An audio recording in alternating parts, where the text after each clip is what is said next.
నమస్తే. సామాన్యుడి చేతిలో సామాజిక అస్త్రం నెంబర్ 1 న్యూస్కి స్వాగతం. నేను రవీంద్ర. ఆంధ్రప్రదేశ్లో మళ్ళీ ఆరోగ్యశ్రీ సేవలు బంద్ అయ్యేటువంటి అవకాశాలు స్పష్టంగా కనిపిస్తున్నాయి. కూటమి ప్రభుత్వానికి నెట్వర్క్ హాస్పిటల్ సంబంధించినటువంటి అసోసియేషన్ సభ్యులు ఒక నోటీస్ ఇచ్చారు. కూటమి అధికారంలోకి వచ్చిన తర్వాత దాదాపుగా ఈ 2 ఏళ్లలో చాలా సందర్భాల్లో వారి ఆవేదన వ్యక్తం చేస్తూ కొన్ని సందర్భాల్లో సర్వీసులను కొనసాగిస్తూనే వారి ఆందోళన తెలియజేశారు. మరికొన్ని సందర్భాల్లో కొన్ని రోజుల పాటు ఆరోగ్యశ్రీ సేవలను నిలిపివేస్తూ వారి ఆందోళన నిరసన అనేది తెలియజేశారు. ఆ సమయంలో ప్రభుత్వం దిగొచ్చి మీకెందుకు మేము ఉన్నాం, పెండింగ్లో ఉన్నటువంటి బకాయిలన్నీ కూడా చెల్లిస్తాం అని చెప్పడంతో వారు ప్రభుత్వంపై నమ్మకం ఉంచి కూటమి ప్రభుత్వంలో ఉన్నటువంటి పెద్దలను వారి కాదనలేక మళ్ళీ కంటిన్యూ చేస్తున్నటువంటి పరిస్థితి. ఇలాంటి క్రమంలో ఏదో అప్పుడు చెప్తున్నారు, కాగితానికి మాత్రమే పరిమితం అవుతున్నటువంటి ఈ హామీలు వాగ్దానాలు మా వల్ల కాదు, మేము చేయలేం, ఇప్పటికైనా మీరు ఇచ్చినటువంటి మాట నిలబెట్టుకొని ఏదైతే ప్రతి నెల మీరు కొంత కేటాయిస్తామన్నారు అవి క్లియర్ కావటానికి ఆ రకమైనటువంటి విధానం కూడా లేదు, కాబట్టి ఇక మేము మా వల్ల కాదు, మేము చేయలేం అని చెప్పి తేల్చి చెప్పేశారట. దీనికి సంబంధించి ఇప్పుడు అయోమయంలో ప్రభుత్వం.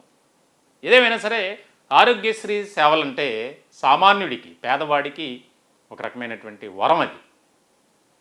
మరి అటువంటి ఆరోగ్యశ్రీ సేవలకు సంబంధించి ప్రభుత్వం ఎందుకు ఆ రకంగా వ్యవహరిస్తుంది, నిర్లక్ష్య ధోరణి, అలసత్వాన్ని వహిస్తుంది అంటే చెప్పలేనటువంటి పరిస్థితి. దాదాపుగా 4,000 కోట్ల రూపాయలు పెండింగ్లో ఉన్నాయి. మరి వాటిని దశలవారీగా అయినా క్లియర్ చేస్తే ఈ పాటికి అయిపోయి, కానీ అది చేయట్లా. దీనికి సంబంధించి కొన్ని రూల్స్ అండ్ రెగ్యులేషన్స్ పెట్టి మీరు ఇలా చేస్తేనే మేము ఇలా ఇస్తాం, పెండింగ్లో ఉన్నటువంటి బకాయిలను క్లియర్ చేస్తామని చెప్పడం. దానికి సంబంధించి ఇప్పటి వరకు దాదాపుగా 6-7 నెలలు వారితో మాట్లాడి చర్చలు జరిగి పూర్తయిపోయింది. 2 నెలల సమయం ఉండే అన్నీ క్లియర్ చేస్తామన్నారు. కానీ కూటమి ప్రభుత్వంలో ఉన్నటువంటి పెద్దలు చెప్పినటువంటి మాటను నిలబెట్టుకోలేదు. కాబట్టి మా వల్ల కాదు, మేము ఈ పరిస్థితిలో ఆర్థికపరమైనటువంటి ఇబ్బందులు పడుతూ సేవలను మేము కంటిన్యూ చేయాలంటే కష్టం అని చెప్పారు. దీనికి సంబంధించి మరి ఏ రకంగా కూటమి ప్రభుత్వం స్పందిస్తుంది అనేది ఇక్కడ ముఖ్యమైనటువంటి పాయింట్. ఆరోగ్యశ్రీ సేవలు ఒక్కరోజు 1 గంట నిలిపివేస్తే అంత అయోమయం, గందరగోళం. ఉదయాన్నే ప్రభుత్వ హాస్పిటల్ అలాగే ఈ యొక్క ఆరోగ్యశ్రీ దేనికైతే లింకప్ అయి ఉన్నటువంటి నెట్వర్క్ హాస్పిటల్స్ ఉంటాయో వాటి దగ్గర బారులు తీరి ఉంటారు రోగులు. ఎన్నో ఆశలతో వస్తారు. ఎందుకంటే ఆరోగ్యశ్రీ సేవల ద్వారా మనకి ఉచితంగా సేవలు, వైద్య సహాయం పొందొచ్చు, దీనికి సంబంధించి అని ఆలోచన చేస్తారు. మరి ఈ రకమైనటువంటి విధానం కొనసాగితే ఎట్లా? గతంలో ఆరోగ్యశ్రీ బంద్ చేసినప్పుడు చాలా ఇబ్బందులు పడ్డారు. కొంతమంది అయితే ప్రభుత్వాన్ని వేడుకున్నారు, అయ్యా మాకు ఇది వరం లాంటిది, మీరు ఆరోగ్యశ్రీ సేవలపై ఒక రకమైనటువంటి నిర్లక్ష్యం వద్దు, ఇప్పుడు కూడా ఆపడానికి ప్రయత్నం చేయొద్దండి. మరి ఏం చేస్తారు డాక్టర్లైనా? నెట్వర్క్ హాస్పిటల్ సంబంధించి అసోసియేషన్ సభ్యులు కూడా చాలా సమయం ఇచ్చారు. మరి సంబంధించి ఎక్కడా కూడా దానికి సంబంధించి పట్టించుకోవట్లా. సంక్షేమం వైపు చాలా ఫోకస్ పెట్టింది ప్రభుత్వం, మంచిదే, అభివృద్ధి కార్యక్రమాలు చేస్తున్నారు. కానీ కొన్ని కీలకమైనటువంటి విభాగాలకు సంబంధించి ప్రభుత్వం నిర్లక్ష్యం వహిస్తుంది. ఉదాహరణకు ఉద్యోగ ఉపాధ్యాయ వర్గాలకు సంబంధించి, అలాగే పెన్షనర్లు, కాంట్రాక్ట్ ఎంప్లాయీస్, అవుట్సోర్సింగ్ ఎంప్లాయీస్ పట్ల ఎట్లాంటి విధానం ఉందో కొన్ని సందర్భాల్లో మిగిలినటువంటి అంశాలపై కూడా అదే రకమైనటువంటిది. మరి ఇది ఎంతవరకు కరెక్ట్ అనేది దానికి సంబంధించి నెట్వర్క్ హాస్పిటల్స్ అసోసియేషన్ సభ్యులు ప్రభుత్వానికి నోటీసులు ఇచ్చారు. మరికొద్ది రోజుల్లోనే మీరు ఇచ్చినటువంటి మాటను గనుక నిలబెట్టుకోకపోతే తీవ్రమైనటువంటి పరిణామాలు ఏమలైక మేమైతే మీరు అది క్లియర్ చేసే వరకు ఆరోగ్యశ్రీ సేవలను పునరుద్ధరించేది లేదు అని తేల్చెప్పేశారు. నెట్వర్క్ హాస్పిటల్ సంబంధించినటువంటి ప్రధానమైనటువంటి డిమాండ్లు ఏంటంటే తక్షణమే 600 కోట్లు బిల్లులు విడుదల చేయాలి. మరి మొత్తం కూడా అడగట్ల. ఇకపై నెలవారీ చెల్లింపులను క్రమబద్ధంగా చేపట్టాలి. మిగిలిన బకాయి నిధుల విడుదలకు స్పష్టమైన కాలపరిమితితో కూడిన షెడ్యూల్ ఖరారు చేయాలి.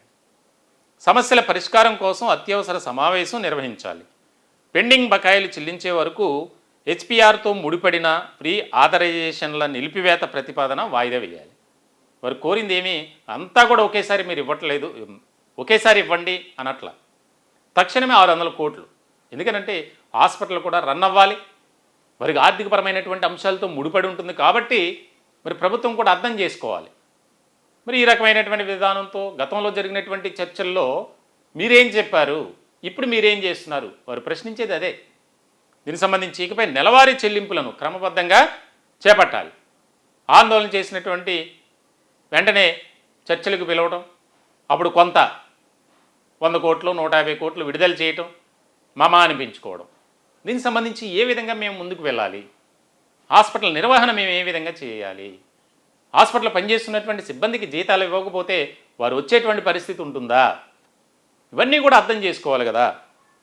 మిగిలిన బకాయిలకు సంబంధించి స్పష్టమైన కాల పరిమితితో కూడినటువంటి షెడ్యూల్ ఖరారు చేయాలి. అంటే ఇంకా దాదాపుగా 3,000 కోట్ల రూపాయలు పెండింగ్లో ఉన్నాయంటే ఈ నెల ఎంత చెల్లిస్తాం, వచ్చే నెల ఎంత చెల్లిస్తాం అని ఒక షెడ్యూల్ అనేది మీరు విడుదల చేయాలి. లేని పక్షంలో మాత్రం తీవ్రమైనటువంటి పరిణామాలు ఉంటాయి.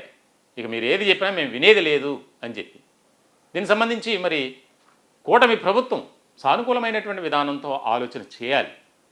ఆరోగ్యశ్రీ అంటే గ్రామీణ ప్రాంతాల పేద ప్రజలకు ఏ రకంగా అది ఉపయోగపడుతుంది, ఆ సేవలను వినియోగిస్తున్నారనేది అందరికీ తెలుసు. మరి అటువంటి ఆరోగ్యశ్రీ పనిచేయకపోతే వారి పరిస్థితి అయోమయం గందరగోళంగా మారుతుంది.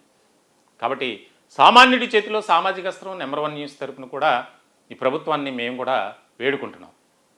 వారికి రావాల్సినటువంటి ఆ బకాయిల విషయంలో సానుకూలమైనటువంటి విధానంతో ఆలోచన చేసి ఆ సభ్యులతో మాట్లాడి ఆరోగ్యశ్రీ సేవలకు ఎక్కడా కూడా ఇబ్బందికరమైనటువంటి ఆటంకకరమైనటువంటి సమస్య రాకుండా అది కంటిన్యూ చేయటానికి ఈసారి ఎందుకంటే గట్టిగానే ఉన్నారు.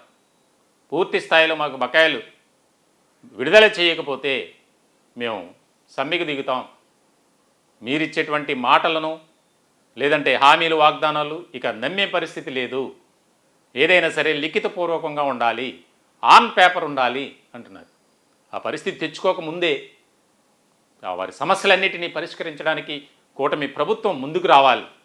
ఎందుకనంటే వైద్య సేవలు ఎంత కీలకమైనవి, అది కూడా ఆరోగ్యశ్రీ పేద ప్రజలకు ఉపయోగిస్తున్నటువంటి ఆ పథకం ఇబ్బందికరమైనటువంటి పరిస్థితులు రాకుండా చూడాలని సామాన్యుడి చేతిలో సామాజిక అస్త్రం నెంబర్ 1 న్యూస్ కూడా మేము మిమ్మల్ని కోరుకుంటున్నాం, వేడుకుంటున్నాం.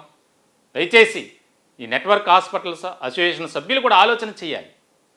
ఎందుకనంటే మీరు తీసుకునేటువంటి నిర్ణయం మిమ్మల్ని ఎక్కడ కూడా మేము తప్పు పట్టట్లా. మీరు శాంతియుతంగా చేస్తున్నటువంటి ఈ యొక్క ఏదైతే పోరాటం ఆందోళన ఉందో దాన్ని మేము కూడా ఏకీభవిస్తున్నాం. కానీ మీరు కూడా ఒక ఆలోచన చేసి అంటే లాగే వరకు అంటే ఈ సమస్య జటిలం కాకుండా ఉండేందుకు మీరు కూడా ప్రయత్నం చేయాలి. మిమ్మల్ని కూడా మేము వేడుకుంటున్నాం. ఎందుకంటే ఎంతోమందికి ప్రతిరోజు మనం చూస్తున్నాం రాష్ట్ర వ్యాప్తంగా లక్షల మంది ఆరోగ్యశ్రీ సేవలను వినియోగించుకుంటున్నటువంటి పరిస్థితి. కాబట్టి ఇటు ప్రభుత్వం ఆలోచన చేయాలి, వారి సమస్యలను పరిష్కరించడానికి ముందుకు రావాలి. భీష్మించుకొని కూర్చుంటే సరిపోదు. అలాగే నెట్వర్క్ హాస్పిటల్ సంబంధించినటువంటి వారు కూడా ఒక ఆలోచన చేసి ఇబ్బందికరమైనటువంటి పరిస్థితులు తీసుకురాకుండా ప్రయత్నం చేయాలని మనవి మా ఛానల్ తరపున మిమ్మల్ని కోరుకుంటున్నాం. ఈ టాపిక్పై మీ విలువైనటువంటి అభిప్రాయాలను కామెంట్ రూపంలో తెలియజేయండి. దయచేసి మా ఛానల్ని సబ్స్క్రైబ్ చేసుకోండి.